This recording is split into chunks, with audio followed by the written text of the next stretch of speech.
The anime begins with a young man named Ryo who wakes up to find 2 books and a knife on his table. He leaves the house and starts exploring his new power, which is water flow. Suddenly, he is transported to an unfamiliar place and wonders in confusion. Where am I actually? Until an angel appears and asks if he is Ryo. When the angel confirms he is Ryo, he happily tells him that he hasn't had a visitor for a long time and is pleased with this meeting. The angel reveals the painful truth. Ryo died in an accident. Ryo remembers this accident and realizes the angel is telling the truth, but Ryo tells him he knows he will return to life again but doesn't know what he will do. The angel kindly tells him to do whatever he wants because he doesn't have any assigned mission. Ryo is surprised by this, thinks for a few seconds, and tells him he wants to live a peaceful life. The angel explains that he will return to a world full of magic called Phi, where 20% of humans have magic skills. He tells him that he has water element magic because it suits him, and since he wanted a quiet life, he will return him to Rondo Forest. The angel explains there is food inside a small house that will last him for 2 months. Ryo is surprised that the food is frozen inside an ice house, but the angel intended this to prevent monsters from approaching the food as a protection barrier for him. In his new home, Ryo begins reading books about monsters and learning about them. He is surprised that they are in a strange language, but he can read them easily. He goes outside and starts training with his water element power. He believes he can use his power by imagining it in his head without needing to speak it out loud. He returns inside the house and starts filling a tub with water, but the water temperature is the same as the room temperature. He wishes the water temperature was higher so he could enjoy a warm bath. He goes outside and collects wood to use for making a fire, but he fails and feels extremely exhausted from the effort. He lies down and starts thinking again. He brings a bowl of water and tries to make it freeze, but fails again. He thinks the matter is difficult and needs to discover how to make ice. He also wishes he could cast an ice spear spell. He focuses on compressing the water to remove its heat and visualizes water molecules, and if he could link oxygen with hydrogen. Finally, he succeeds in freezing the water due to hydrogen bonds and realizes he can make it take any shape he wants. Afterward, he uses it to light a fire in the wood, which makes him extremely happy. He goes to the house and takes a warm bath as he wished, feeling very comfortable. His first day was productive, and he feels he can produce warm water the same way he used. He thinks magic is very useful. The next day, he starts eating the food the angel prepared for him. Ryo remembers that this food will only last him for 2 months, and thinks he should go hunting before he runs out of food. He realizes that this forest is outside the barrier, so there will be many monsters, and the knife he has won't be enough to hunt monsters but will also need offensive magic. It's better for him to start training to live a peaceful and safe life. He goes outside and starts training again. He throws a water ball, which makes him excited because it's his first successful offensive spell, but it doesn't have full offensive power. He expects this is logical but doesn't give up and has some tricks too. He sees that the water ball he threw wasn't enough, so he'll use a water gun and thinks it will serve the purpose. He narrows the launch opening to produce a fast current, but when the current comes out, it doesn't reach the tree, resulting in a weak hit that makes him feel disappointed. He returns to the angel again and asks how to use magic correctly. The angel sees that the basis of magic is imagination, and he must have a clear idea of what he aims to do, and then he will gain experience over time. Ryo returns to the forest once more, and uses his magic as the angel told him, and notices that he has improved a lot from before. He goes inside his house and succeeds in filling the bathtub with warm water by using the opposite of the ice spell. The next day, he starts training on creating ice from the air and succeeds, although it was very slow, but became possible for him. This led to his goal of offensive ice magic, producing an ice spear, but he couldn't make it fly a long distance. He sees that launching it isn't as easy as launching water, but he chooses to train on it until he masters it like he mastered launching water balls. He tries again to launch ice arrows but doesn't succeed after putting in a lot of effort, and feels he might lose consciousness due to losing a lot of his magical mana. He goes inside his house and wants to light a fire, but he can't because there's no sun like before, which puts him in a new challenge to solve this problem.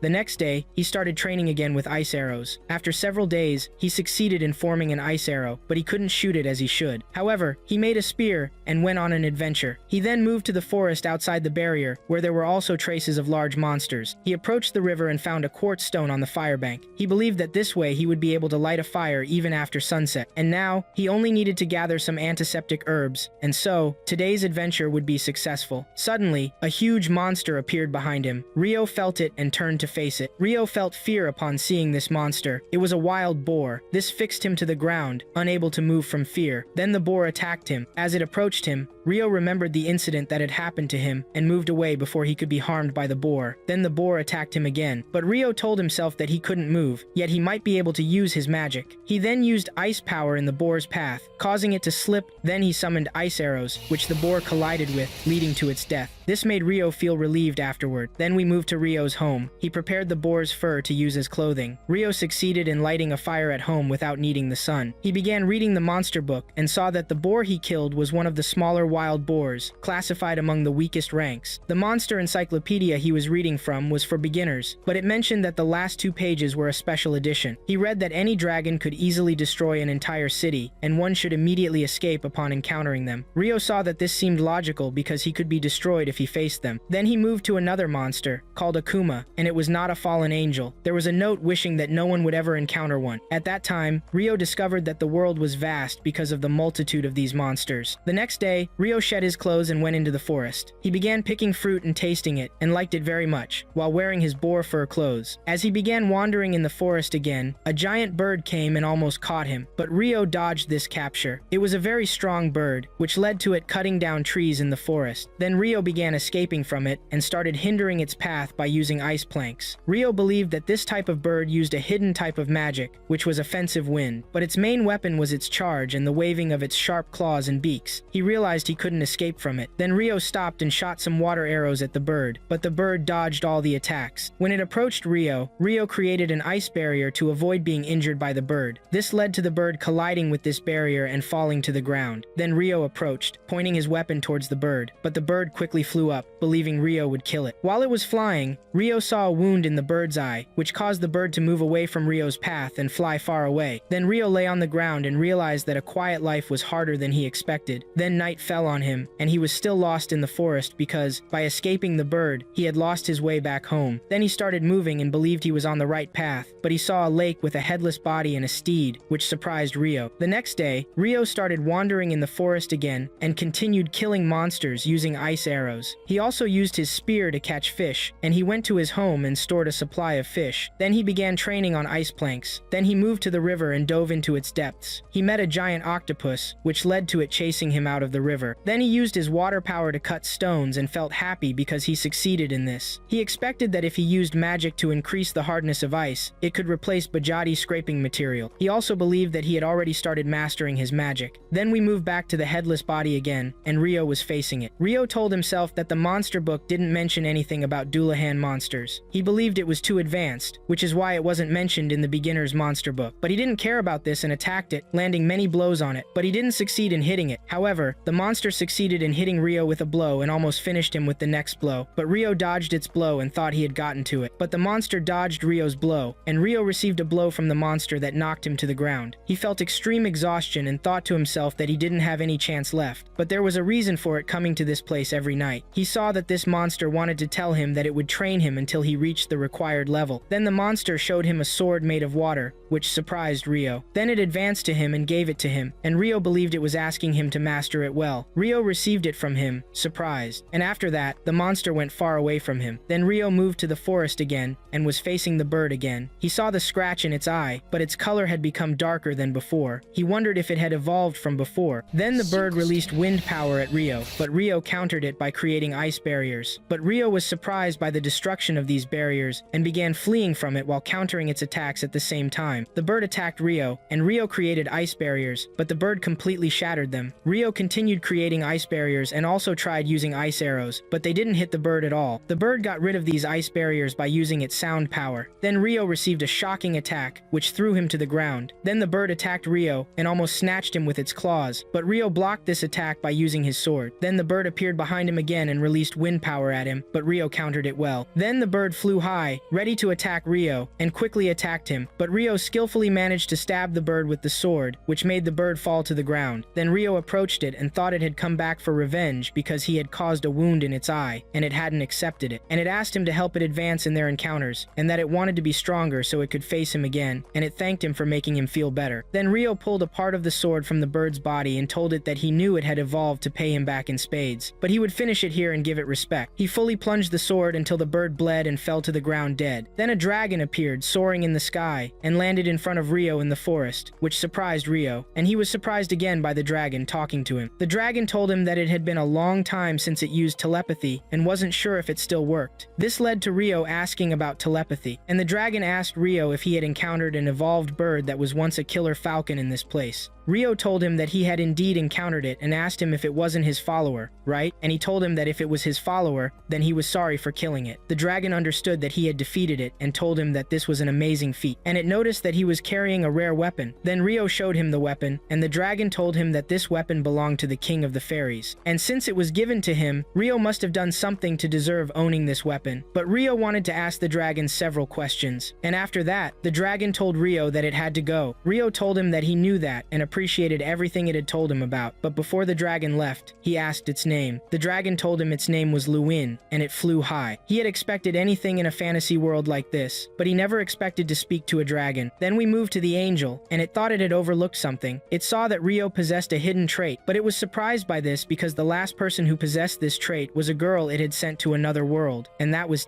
0 years ago. But in Rio's case, his hidden trait was eternal youth. Rio went to the coast to get some seafood and was shocked by the terrible sight he encountered. There were 2 soldiers lying on the ground, attacked by one of the coastal monsters, which led to their ship being destroyed and them drowning. Rio heard one of them moaning, which startled him. The scene then shifts to Rio's home, where one of the soldiers is brought in. The soldier regains consciousness and realizes he has a very important necklace with him. He wonders where he is and goes out to explore the place, but Rio appears behind him, which surprises the soldier since he didn't feel him approach. He couldn't describe Rio because of the clothes he was wearing. He thought to himself that this wasn't the person he'd tell what happened to him, so he introduced himself as Abel and expressed his gratitude for Rio saving him. However, Rio told him he hadn't done anything. He just brought him to his home, and he was the only one left alive from the soldiers. Abel then explained that they were smugglers and asked Rio not to worry about them, which surprised Rio. Abel then felt hungry, and Rio offered to share food with him while they talked, which he thought would be good for him. Rio introduced himself to Abel, and they moved to the dining table. Abel asked Rio if he had any clothes, but Rio didn't have any materials or threads to make clothes, and he also couldn't sew. Abel then asked if Rio could go buy some, but he didn't finish his sentence and told himself that Rio probably couldn't do that because if he had money, he would have provided for himself. He felt he had insulted Rio a lot since he saved his life, but in reality, there was no town nearby, and there were also no people around. Abel assumed that Rio was the one who caught the food and asked if he used that knife too, but Rio stated that he used the knife for 2 things: defending himself and cleaning what he hunted. He then demonstrated that he could generate water and told Abel he was a water magician, leaving Abel astonished as he mentioned that only about half of the population, even in the central provinces, could do that. Surprised at the low number, recalling that the king had told him it was only 20%, Abel then asked Rio to take him to the coast because he wanted to confirm something. They headed to the coast, and while they walked, Abel asked Rio if he had a staff, since he was a magician, but Rio didn't have one. Abel thought to himself that this was the second time he had slipped up and assumed that Rio only had his staff since he lived in poverty. He requested Rio to lead the way in case something overwhelmed them, and he could stay back, but Rio refused. However, Abel couldn't wait and moved ahead to repay Rio for saving him. He also didn't want his reputation to be stained by constantly needing saving. Eventually, Rio agreed and told him he would rely on him. Then, they arrived at the coast, and the bodies had disappeared. They started looking for them, convinced that the corpses had been eaten or swept away by the sea. Abel thought this could have happened to him if he hadn't been saved by Rio, and Rio confirmed that Abel was lucky because of it. But Abel would think about it, then asked Rio not to treat him so formally, because he didn't like to be called sir by the man who saved him. Rio did it because he thought Abel was older than him, but he realized that Abel was right and decided to just call him Abel. Abel thanked Rio and told him he treats his friends that way, and he preferred things to be this way too. This surprised Rio because Abel called him a friend, and he looked up as if to believe the angel's words. Then Abel finished searching the boat, but didn't find what he was looking for. Rio asked Abel what he would do now, and Abel replied he wanted to meet his friends, mentioning that the town of Lun would be a fresh start, but it seemed he had drifted far south. Rio wasn't sure where Lun was, but thought it would require a long journey northward. Abel understood he had to prepare well, then asked Rio for his opinion if he wanted to accompany him. Rio was surprised by this request and saw that Abel's ask was sudden. Abel insisted that he needed his help, explaining he had no idea where he was and didn't know the way to Lun, so he desperately needed a guide. Rio agreed but wanted to prepare, suggesting they move tomorrow, and he would be the guide, which made Abel very happy. He shook hands with Rio, then we switched back to Rio's home. After settling his life to be calm, he made it exciting again. He entered the house and told Abel he would go to say goodbye to someone. Abel was surprised he was going to bid farewell at this time, but Rio explained this was the only time he could see the person and wanted to let them know he would be gone for a while. Abel warned Rio to be careful, suspecting he was going to someone dear because Rio had told him there was no one else living there. Rio then went to the Fairy King and let him know he would be away for a while starting tomorrow. He thanked the king for what he had done for him, saying he could stay alive because of him. He told the king that this would be their last fight, so he would fight harder than usual. He then attacked the Fairy King, delivering powerful strikes, and they exchanged quick blows for quite a while. After some time, the battle ended, and Rio felt extremely exhausted. The Fairy King departed, but Rio thanked him before he disappeared. The Fairy King showed him a large ball of water, which he brought closer to him, revealing it contained a warrior's outfit, making Rio happy since it was for him. He told the Fairy King that he would wear it proudly, then the Fairy King left. The next day, Abel was waiting for Rio until he came out wearing the new outfit. He told him it was time to set off. After Rio stepped away from his house, he looked back with longing before continuing into the woods. While they walked, they encountered a wild monster, and Abel told Rio to step back while he handled it. He drew his sword and attacked the monster, delivering a blow that defeated it. Rio was amazed by this, and noted that Abel used combat skills. He asked Abel about these skills, but Abel knew that magicians generally didn't understand combat techniques. He explained that it was similar to techniques used by fighters with weapons, and Rio grasped this.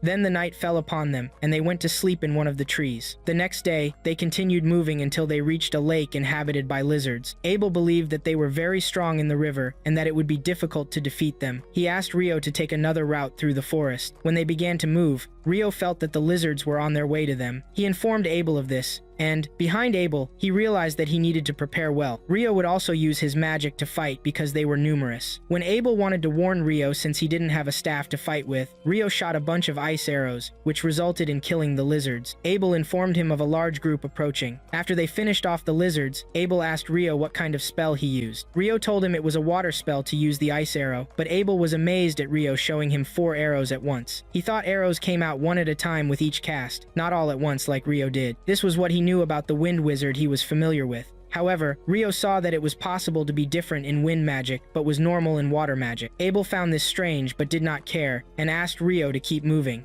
However, Rio showed him a cup of water because they needed to drink before moving on. Abel was surprised again, and asked Rio why he had changed the spell he cast before since it was supposed to create water. This surprised Rio, and he told Abel he was just imagining things and left. After that, Abel used a coin to find the directions, and then they walked toward the path of Lun. Rio was surprised because it was his first time seeing a coin, and Abel explained to him that this coin was a bronze florin used in the kingdom of Knightly, where Lun is. Rio liked the name Knightly a lot, and Abel told him that in the central provinces, each region makes its own currency, but they all use the same denominations. Rio asked if the kingdom of Natili was part of the central provinces.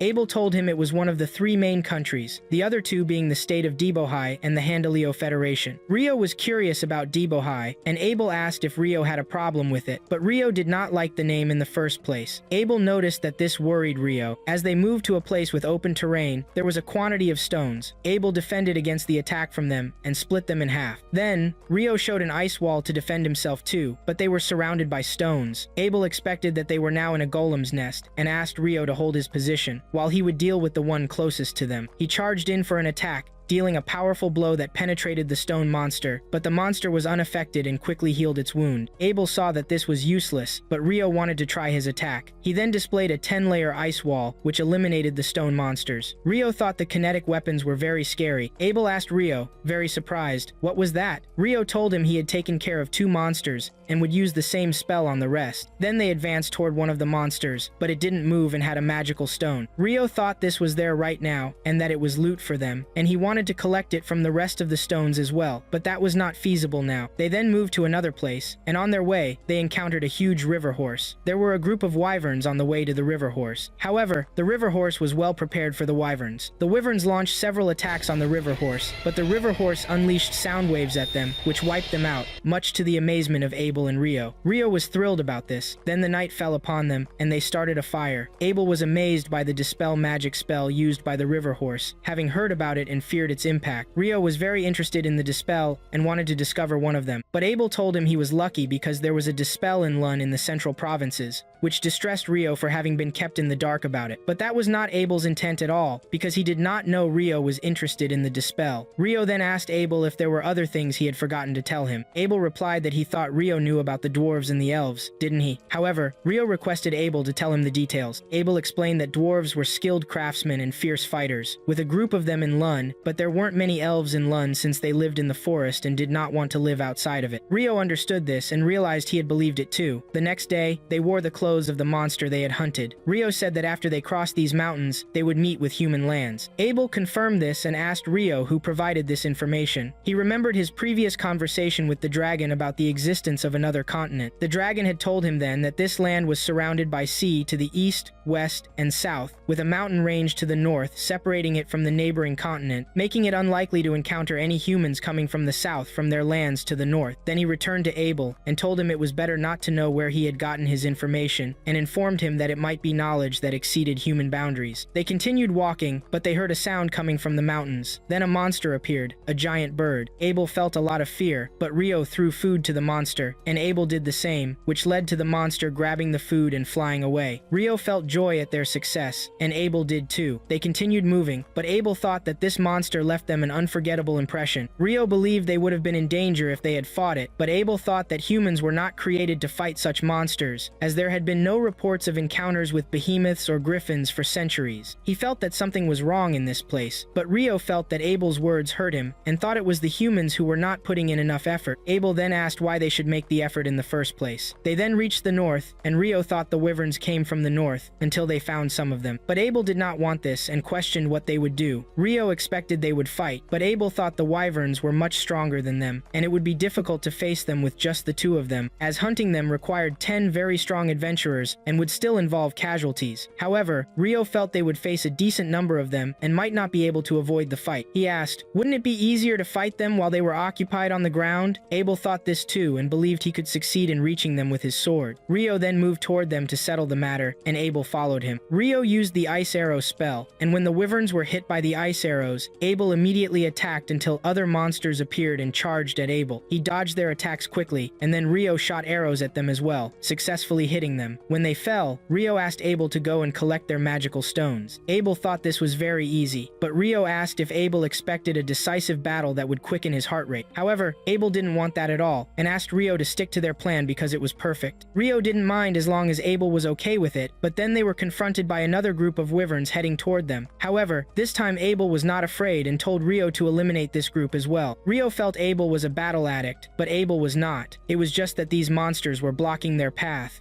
and they were going to fight them now or later. He charged in, and Rio followed suit. After that, they continued walking until they felt happiness for having reached the place they wanted. Rio and Abel continued on their way toward the city of Lund. Rio thought he had enjoyed killing the wyverns, but Abel told him to be quiet because it was better if they didn't run into them, even though they had collected many stones, which was an unexpected reward. They then stopped to pinpoint their exact location. Rio hoped they weren't in Depohi, but Abel didn't think so, as they were much farther north of the kingdom, making it unlikely. This made Rio feel relieved. Abel wondered about Rio's hostility towards the town of Depohi, but Rio had no grudge against the people. It was the name that was a completely different story. Rio then pointed out a road running from east to west. Abel looked to his side, saw the mountains, and told him that if they took this road, they would reach the town of Kailati. Rio was happy there was a town nearby because he longed to sleep in a bed. However, Abel thought he wanted to kill more wyverns, but Rio saw it differently. They started walking again. Abel also wanted to get some rest, but he was also looking forward to the town's food, as it was very delicious. They went to a tavern, and Abel asked Rio to register with the Adventurers Guild, because the guild card could be used for identification. Once he had it, cities and countries alike would waive his entry fees. When they arrived at this place, Abel had to act as his guarantor and pay a few silver coins. Rio thought that since Abel paid a silver piece for him, he was now in Abel's service. But Abel wasn't that rude. Rio had forgotten that Abel was a respectable man who wouldn't haggle over every coin he spent. Rio was very grateful to him, which made Abel feel he was an oddball. Abel mentioned another advantage of visiting the guild. They buy monster stones and parts for good prices, but you'd need to be an alchemist to make the most of them. Then, the waitress brought them their food, which surprised Rio greatly. Abel asked, "The food is delicious, isn't it?" Rio was astonished to see curry and rice, thinking that curry was an essential staple in reincarnation stories. He remained amazed for a long time. Abel was puzzled by this, and asked if something was wrong, but Rio was talking to himself a lot, and told him not to worry about it. Abel then told him to start eating. When Rio tasted the curry, he liked it very much, and began to eat it quickly. Abel told him if he wanted more, he could order it again. When Rio finished his plate, he asked the waitress for more. Then, Rio asked Abel if they had this curry in the city of Lun. Abel told him he could eat it any time, as there was plenty of it there. Abel felt happy that Rio liked the curry. The next day, they continued walking together. Rio told Abel he liked the curry a lot, and Abel was happy about that. But Rio thought this was the second secret Abel had kept from him, and asked if there was anything else important he hadn't mentioned. He told him he loves sweets, and asked him to reveal the town that makes the best sweets. Abel said he would think about it, and they continued walking. They later lay down on the ground,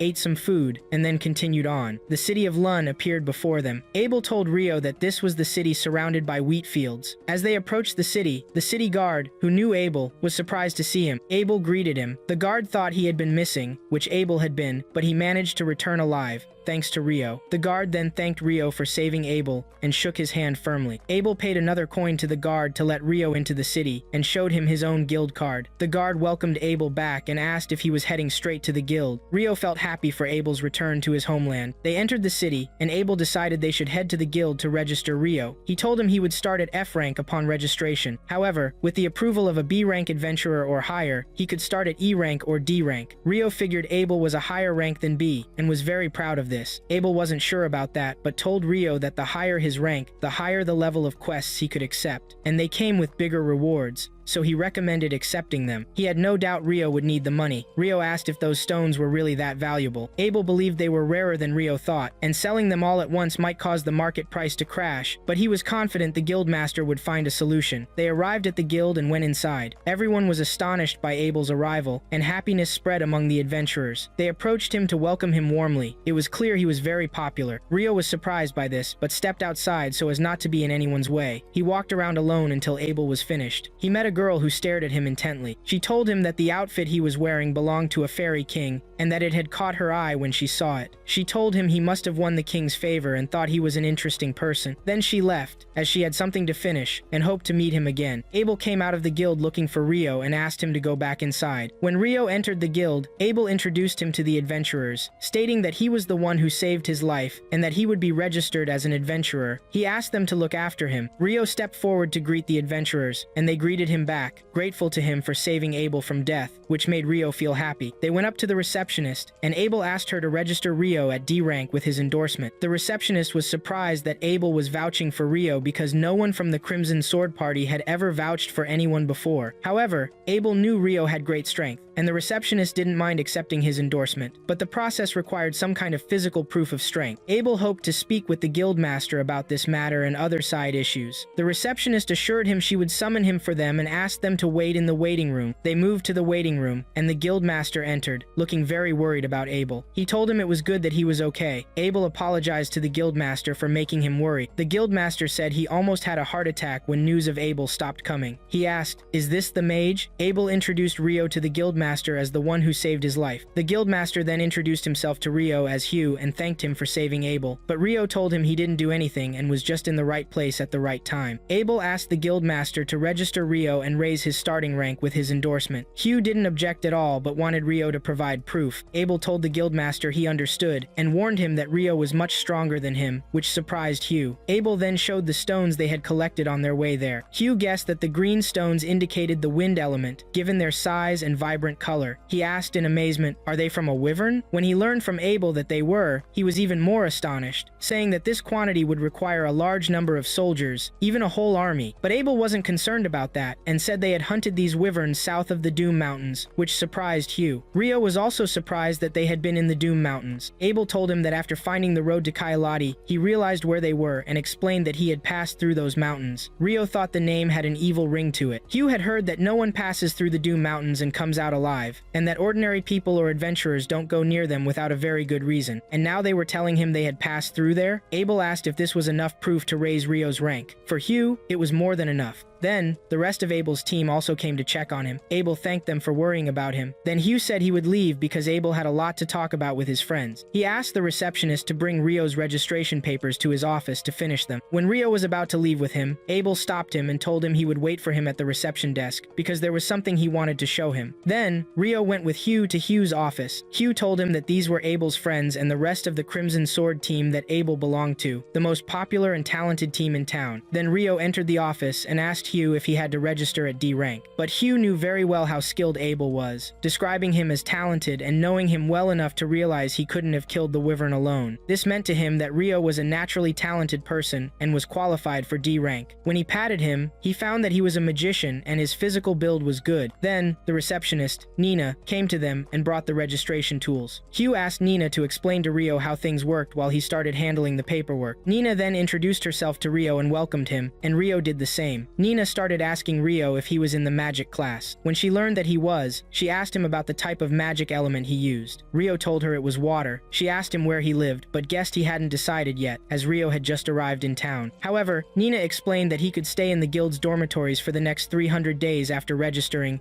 and asked him to always remember that. Then she asked him if he had visited one of the demes before. Rio hadn't visited any demes, but the guild offers an introductory course for exploring demes every month, providing useful information and tips for adventurers when inside a demes. This amazed Rio, and he really wanted to attend. She then told him that this course would start the day after tomorrow, registered him for it, and asked him to attend at 9 o'clock. She told him about a clock in the town square that he could use to keep track of the time. Then she informed him that the interview was over. It was time for the actual registration. She asked him to place his hands on the crystal. After he did, the registration was completed, and she showed him his card, confirming he was now officially registered. Nina then left, and Hugh was very relieved because things had been gloomy when there was no news of Abel, and it was good that he was back. They were indebted to Rio because he was the reason for it, and now they had to spread the news of Abel's return. Rio then went to Abel and asked him where they were going. Abel was going to withdraw his fee for escorting him, and wanted to buy new clothes and a staff for Rio as soon as they got there. Rio saw that Abel was very generous and asked him, why the staff? Abel had assumed that since Rio was a magician, he didn't carry a staff, but Rio could use magic without one and also fought with a sword in close combat. Abel was surprised that Rio could use a sword but wasn't carrying one. Rio showed it to him, and Abel thought it was a knife, not a sword, and was very surprised. But Rio wanted to ask Abel a question because he had realized many things he didn't quite understand. Abel wondered what these things were. Then Rio sat alone and discovered that clothes were measured in centimeters. A day was 24 hours, a week was 7 days, and a month was 30 days. Looking at this and the curry, it couldn't be a coincidence. Someone else must have been transported here or reborn in the past and had a huge impact. Then Abel came out to him, and Rio thanked him for paying. Abel was happy that Rio got what he needed. Rio asked Abel if they were heading somewhere else. Abel told him that they indeed had to go to a place because he was their guest. They then moved to the tavern and celebrated Abel's return, giving Rio credit for it as well. The next day, Rio went with Nina but was very tired. Nina told him that everyone was grateful to him, but Rio didn't mind the gratitude. They then entered the guild, and Nina welcomed the new adventurers, telling them that Rio would be joining them in room 15 starting today. Rio then greeted them. One of the adventurers introduced himself as Nils, and this was Ito, and he shook Rio's hand. Nina then told them she was going to her office, and Rio thanked her for guiding him to this place. When she left, Nils was very impressed with Nina, but Ito told him he only saw her for a second, and that he knew receptionists had many admirers and he stood no chance. But Nils knew this. However, it was his right to dream of having a wonderful wife and being an important person. Ito didn't pay attention to Nils's talk, welcomed Rio, and asked him to be casual with them. Rio had no problem with that, and Ito was happy about it, as he was worried they might get someone like Dan from the first room. Nina came to them again and told them about a new adventurer who was looking for a place to stay. He came to them and introduced himself as Eamon. Nils saw that Eamon was very young and didn't look of age, but Eamon had just turned 16. His whole family had died, and he decided to become an adventurer, so he came to this town. Ito figured this was the case for most people here. Nina then told them that Eamon would also be attending the Deems exploration course with them tomorrow and could go with Rio. Rio then stepped forward to welcome him. We then switched to Abel and his team. Lin was angry about the decision for Rio to join them. It's true that the ice wall is a type of water magic, but it's so thin that a wind blade could shatter it. And you're telling us his body is sturdy? That's impossible. But Abel told her that's what he did. Lin thought magic could only be materialized in close range of the spell. She told him not to just talk about materializing a spell, but he told them he materialized it from a distance. Lin saw this as impossible and a simple matter of common sense. But Rihya asked Lin to calm down and told her that Abel was just telling them what he saw. Lin insisted that Rio was not qualified to join them and that what he did with the wyvern was just nonsense. Abel told her that her words were correct if he thought about it, but he was sure of what he saw. Rihya thought the only person she had heard of who could do this or something similar was the famous explosive flame mage. But Abel thought the rumors that the explosive flame mage could burn 1,000 soldiers with a single chant, turn a wyvern to ash with a single spell, and wipe a town off the face of the earth with a single spell were all exaggerated, and the comparison was a bit much. Rihya figured if everything Abel said was true, then Rio was indeed an amazing person, and if he decided to become their enemy, they would die. But Lin saw that the worst-case scenario would be him joining the Empire. However, Abel assured them that this wouldn't happen. Rihya was surprised he was so confident, and all of Abel's confidence came from the name of the Diffu Empire, which shocked them. We then switched to the room of Rio and his new friends, who were very happy. Rio and his friends moved to the special class to learn the professional course on the basics of exploring the Dimas, and they would go to a real Dimas after that, which caused Amun to become tense about going to the Dimas. But Rio told him they had plenty of time before going and asked him not to get nervous so he wouldn't collapse when noon arrived. Then the teacher told them that before leaving, he would answer all their questions and asked if any of them wanted to ask something. Rio raised his hand and asked if there was a way for instant travel to a level that had already been cleared. The teacher was very impressed with Rio's question, but there are some Dimas, but in the southern provinces, but this technique doesn't exist in any Dimas located in Lon City, and he had heard some rumors but couldn't confirm any details. Rio understood the teacher's words and thanked him. Then Amun asked Rio what instant travel was, and he was amazed by Rio's knowledge of these things and wondered how he knew this while being at rank D. But Rio had only heard this information. Then we moved to the city's Dimas, located in the center of the city, where the number of monsters doubles completely every year, and they don't know the reason. Then they proceeded inside the Dimas, and he told them that this wall was built to prevent monsters from entering the city. Rio thought that the city's outer wall protects it from external attackers, and these inner walls protect it from the internal Dimas monsters. Amun saw that the great urban surge seemed to him like a disaster was about to happen, but the teacher, to reassure Amun, told him this happens every few years and it's likely to happen soon, so there's no need to worry. He told them to notice the guild building near the gate, where usually the name of whoever enters the Dimas and the entry time are recorded, but since they were registered, they would enter directly. Then Rio asked Amun to calm down a little and asked him to take a deep breath. When Amun did that, he felt slightly better, and Rio asked him not to worry and that they were all there with him. Then they moved to the first stage, which doesn't have dangerous monsters, and they could explore the place on their own, but the teacher told them not to go far from the Dimas gate. Rio and Amun moved together, then stopped, and Rio thought there was something in front of him. Amun drew his sword, but Rio located it and said it was directly in front of them but at a far distance. Rio asked Amun to attack it after he immobilized it in place, and Amun confirmed he would do this. Then a soldier ant appeared to them,